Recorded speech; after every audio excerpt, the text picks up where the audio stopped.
Welcome to your daily AI news briefing, our deep dive for today. We're cutting through the noise to look at the key AI developments hitting the headlines. Yeah, everything from how we're evaluating these systems to new applications popping up in places like healthcare, and even how we search the web. Exactly. We've pulled together reports from all over tech, news, research papers to give you the essential picture Yeah. fast. And what really stands out, I think, is this shift in focus. It's not just about making AI bigger or faster anymore. Right. It's becoming much more about, well, are these things reliable? Can we actually use them effectively day to day? Okay, let's dive straight into that first point then. Yeah. Evaluation. Assessing AI performance seems like a really hot topic now. It really is. There's a much stronger push for, let's say, rigorous evaluation, especially with these huge language models, the LLMs. Rajiv Shah had a great take on this. He said evaluation isn't just the final step. It needs to be a mindset baked into the whole development process for generative AI. A mindset, not just a checkbox. Precisely.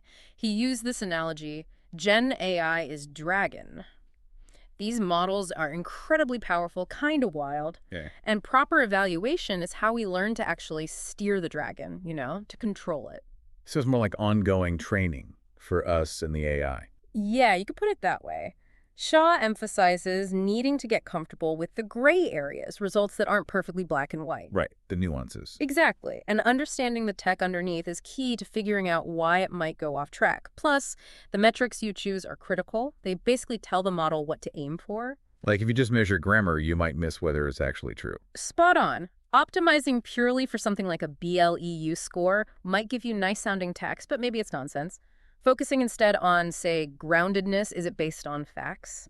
And user satisfaction gives a much better picture. That makes total sense. It needs to be useful, not just fluent. Yes. And Alon Bachman over on the MLOps podcast, he really hammered this home.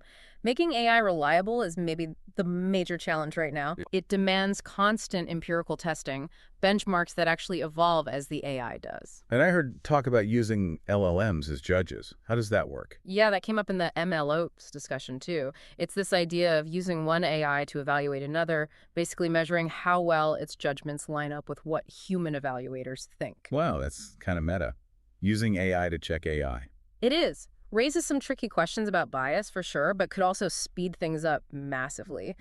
And on a practical level, you see discussions like on the AI agent subreddit about how hard it is just to figure out why an AI agent failed when it involves multiple steps. Yeah, like finding the bug in a complex chain reaction. Exactly. And Google just dropped a huge, 76-page white paper on AI agents, really focused on evaluation frameworks and how these things might work in the real world. So big players are definitely focused on this. For sure. And even Amazon Bedrock just added a feature letting users create their own custom evaluation metrics for their Gen AI apps.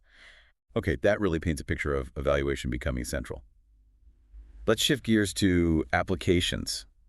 Healthcare and pharma seem to be buzzing with AI news. Oh, absolutely. Big news is OpenAI apparently talking with the FDA. The FDA. About what? About using AI, potentially their tech, under a project codenamed GPT to help evaluate drugs. Wow, that could be revolutionary for drug development timelines. It really could. But, it also raises questions. Can the FDA properly regulate AI evaluations?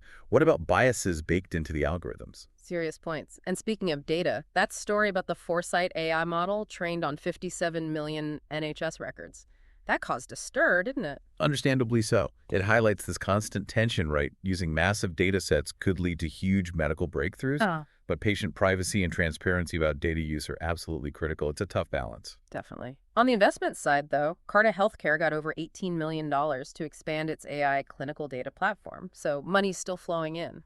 Yeah, it shows continued belief in AI's potential to sort out complex healthcare data. And we're seeing AI in actual medical devices now, too. We are. There's a Taiwanese company that got FDA clearance for a video-based tool that measures respiratory rate using AI.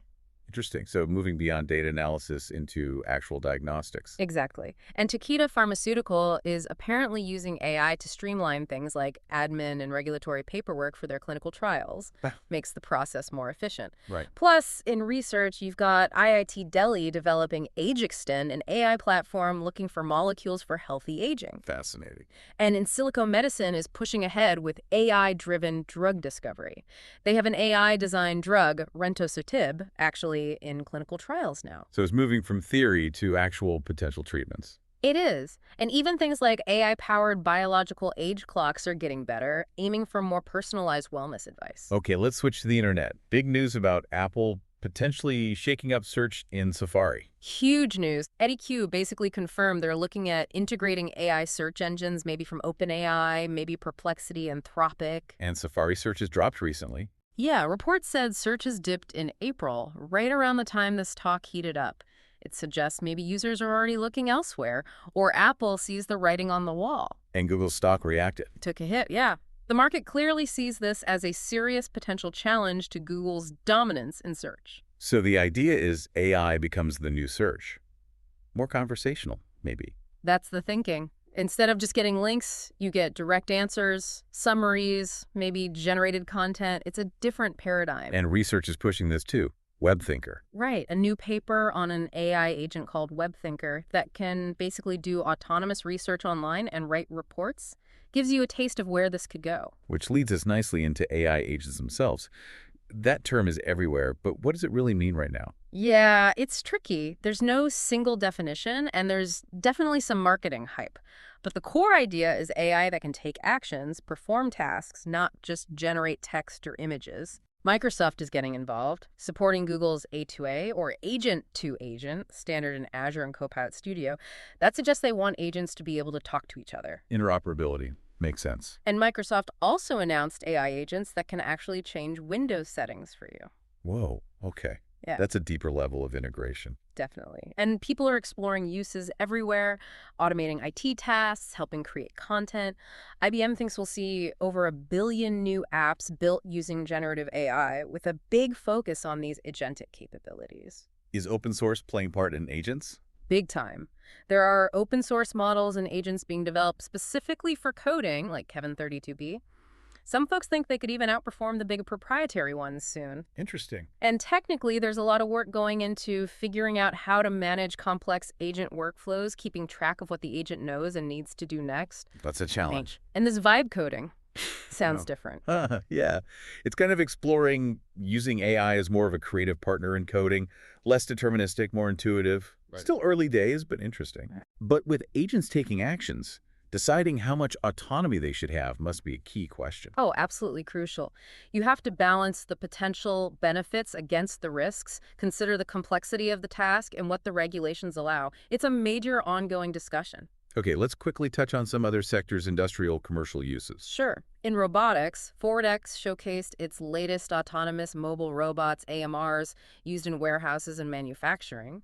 AI-powered automation is definitely growing there. Right. On the geopolitical side, NVIDIA warned that U.S. export bans to China could cost them billions in the AI market there. Shows the huge stakes involved. Definitely. Even entertainment is getting in on it. IBM and Ferrari launched AI features for Formula One fans. Really? Like what? Things like personalized race insights, predictions, that sort of thing. And Netflix rolled out a new AI search feature to help you find something to watch more easily. Trying to solve the endless scrolling problem. Maybe. And an interesting data point, ChatGPT use is apparently higher on weekdays than weekends. Suggesting people use it more for work or study. Seems likely, yeah. Less for leisure, more for professional or educational tasks. And there's even talk that potential tariffs could push U.S. filmmakers to use more AI to cut costs. Wow, AI touching almost every corner. Pretty much.